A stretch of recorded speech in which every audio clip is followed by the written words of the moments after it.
Welcome to Topics, Goal Motivation Show with F.W. Brooks. This week, The List, and featuring Dear America, The Way I See It. And coming soon, The Chat. Topics. Happy Sunday, America, and welcome to Topics. This week, The List. What is it? Well, in order to explain it, I have to go back a little bit. So just take this little journey with me. Years ago, in the beginning of a relationship, my girlfriend at the time, who later became my fiance, and I married, we were going through many issues. And a lot were external, but some were internal. For example, I was taking care of my aging mother at the time, which really stressed me out. It took up a lot of time. I was working a job that was very demanding. She was working a job that was very demanding. And there were many distractions that got in the way. So one week, we took a vacation. We went up the mountains and we stayed up there for a week. And at some point, things were going good, but then these issues kept popping back up. So after that, going back and forth for that throughout the week, we sat down and she said to me, she said, let's get some paper and write down everything you like about me and everything you don't like about me. And I'll do the opposite. So I said, okay, we've tried everything else, so why not try this? So we sat down and we're writing, and I got to about, maybe 4 or 5 things. On the good side and on the bad side. And I figured, well, I'm pretty much done. So I looked over and she's still writing. Well, she was actually about halfway down the page. And I said, wait a minute. Stop. Because that's too many things right there. So we're going to have to take these things and handle them one at a time. And it made me realize just how flawed I was. Now, not to say that I don't have flaws now. Of course I do. We all do. But years later, after we were married, she would say to me, one thing I can say about you, if I tell you I don't like something, you will at least try to work on it. And that was encouraging to me because most of the time a person won't try to encourage you to be better.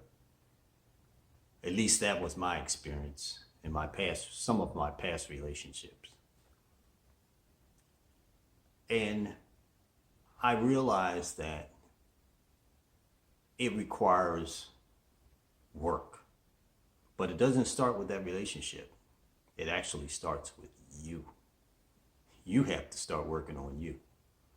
And for most men, from my generation, I was born in 1959. So at the time of this recording, I'm 61. We didn't really deal with our feelings. We weren't taught to deal with our feelings. Your mother may tell you and try to help you deal with your feelings, but most things were bottled up, and that is a recipe for disaster. So when we went through the list, we actually learned so much more about ourselves because I'm looking at you and you're looking at me, and I'm seeing you the way I see you, and you're seeing me the way you see me. but it doesn't match up with the way we're seeing ourselves, which is major in a relationship because there's no success in that. There's no way possible you can be successful if you don't see yourself or try to see yourself the way others see you. Because I think it was Maya Angelou that said, people won't remember what you say to them, but they will remember how you make them feel. And my girlfriend then, wife at this time, she would tell me, it's your tone. It's the way it came across. It's the things you do and not what you say. Because you say one thing and you end up doing another. They don't match. They have to match.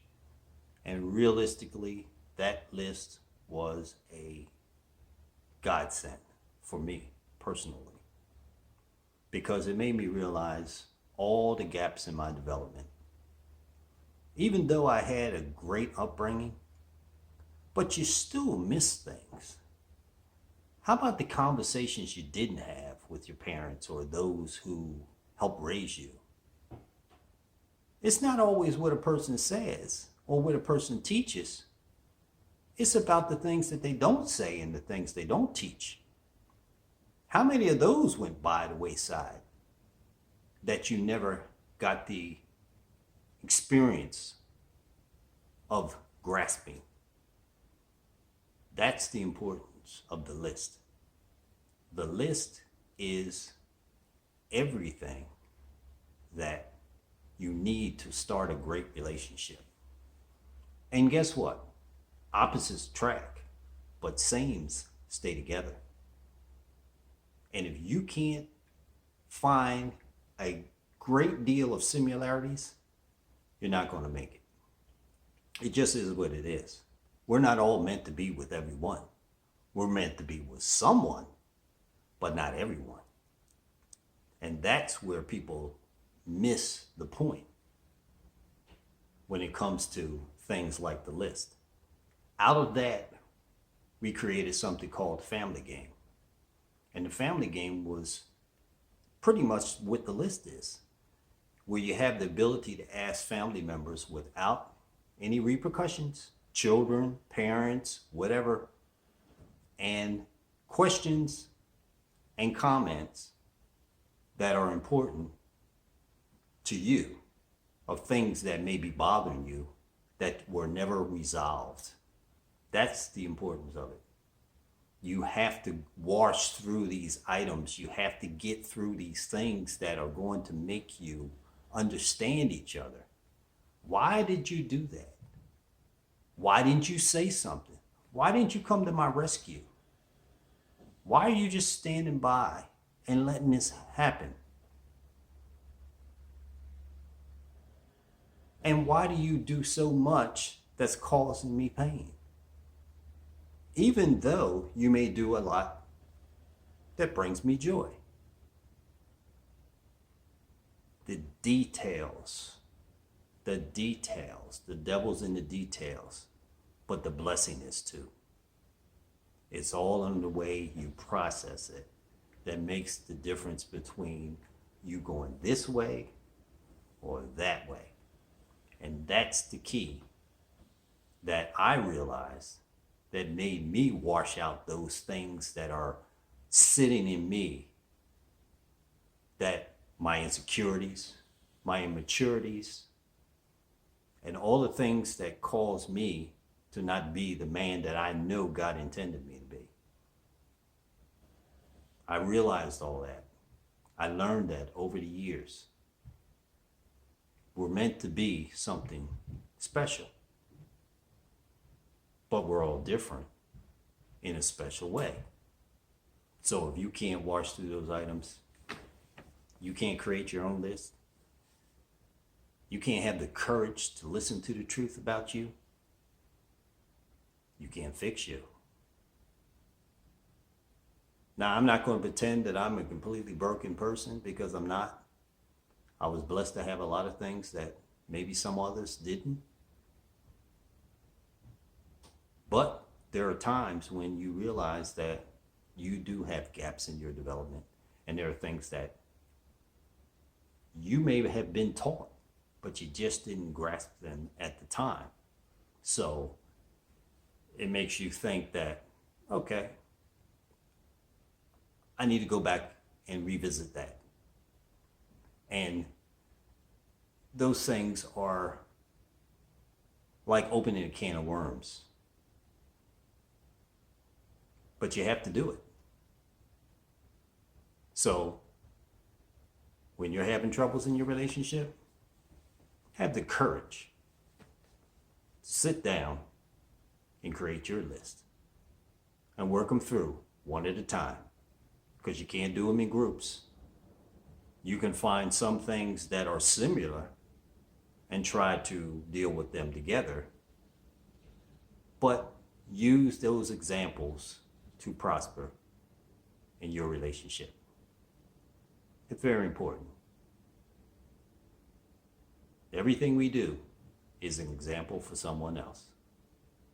Just remember that, because knowledge is power if you know what to learn. See you Sundays, right here on Topics. Dear America, I've been asked lately, why am I doing this? The videos, the YouTube channel,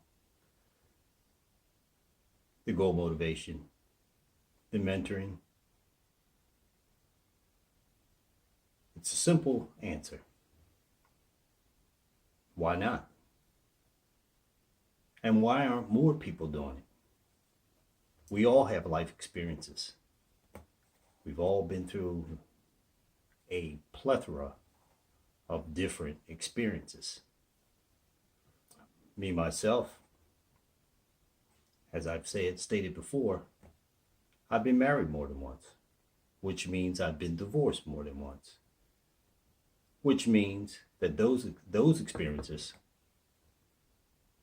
molded me, because I took the good out of the bad. That's very important. How you come out of a situation is very important. So here's my why. I have children, grown children, daughters, a stepson, and I have grandchildren, young grandchildren, and one in college. We were always taught to lead by example. Unfortunately, in our environment today,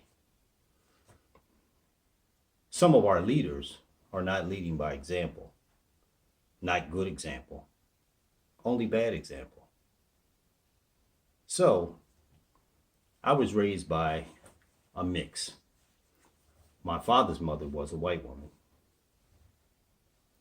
His father was a black man. My mother's father was a black man. And my mother's mother was a mixture of black and Native American. That's the knowledge that I have thus far. But more importantly, it's all about respect. It's all about the village. It's all about, what are you going to add to society? What are you going to leave here as a legacy?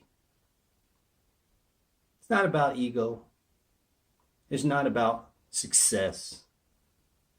It's about love and sharing with your fellow man and woman. No matter what, race, creed, or color, we all know that we should treat each other the same. But unfortunately, the devil in some of us won't allow that to happen. It's always going to be a struggle between good and evil. There's always going to be a struggle between the races, because man has interjected himself into his level of greed. I want to be most powerful. I want to be in charge. Okay, you want to be in charge? All right, be in charge. But when you're in charge, what are you going to do with it? What are you going to do with your power?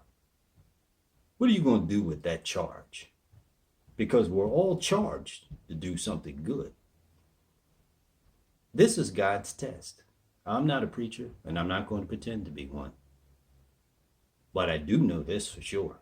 This is God's test. Just think about it. He made us all different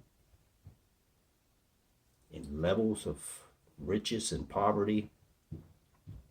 He made us all different colors, different types of hair, different shades, different facial expressions, different body types. And what do we do with it? Do we embrace each other? No. For years, we sat back and accepted body shaming, race hating, discrimination, sexism, classism. We did it all. And we act like it didn't happen. So, why am I doing this? Why not? Why not? No better time than the present. And as I said before, time is the present. It's a gift for now. Only for now, because tomorrow is not promised.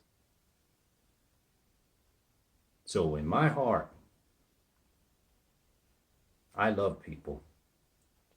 I care. It bothers me. It really bothers me when I see us treat each other unfairly. And we all have the ability not to do that. It's called self-control. It's just a matter of self-control. And just like an athlete, you have to practice. You have to practice everything to be good at it. So here's my practice. I'm just like you, imperfect. I've made a lot of mistakes. But you know what I learned? I had a friend tell me a long time ago, you know what, Frank? I admire you because you didn't quit on yourself. When you got divorced, you tried again. He said, I couldn't do that. And we grew up, he was the strong one. I was the emotional one. He was the one with his feet flat on the ground. But yet he told me that, and it really inspired me to not be ashamed of my past, not be ashamed of my failures. And never, ever, ever give up. In the journey, episode 2, I spoke about my journey and what brought me to today. Many, many things. We just don't have enough time to put it all in one episode. But I will tell you this. Our slogan is knowledge is power if you know what to learn. That is very, very true. But it's also true that if you're willing to do something and you're really passionate about it, you will be very good at it. My background is in broadcasting. I worked as a reporter. I worked on air in radio. I worked as a nightclub DJ for almost 20 years. And I did commercial production and a few other things. But I did many other jobs that I hated. But now I'm at the point in my life where I can do what I want to do.